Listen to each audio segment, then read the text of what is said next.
গোয়েন্দা সংস্থার আপত্তির প্রেক্ষিতে সিলেট ওসমানী আন্তর্জাতিক বিমানবন্দর থেকে লন্ডন যাওয়ার সময় অভিনেত্রী নিপুণ আক্তারকে আটক করেছে ইমিগ্রেশন পুলিশ।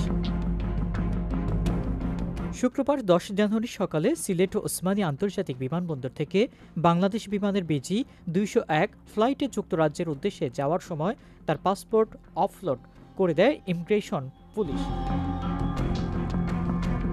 বিষয়টি নিশ্চিত করেছেন সিলেট ওসমানী বিমানবন্দরে দায়িত্বরত এক গোয়েন্দা কর্মকর্তা।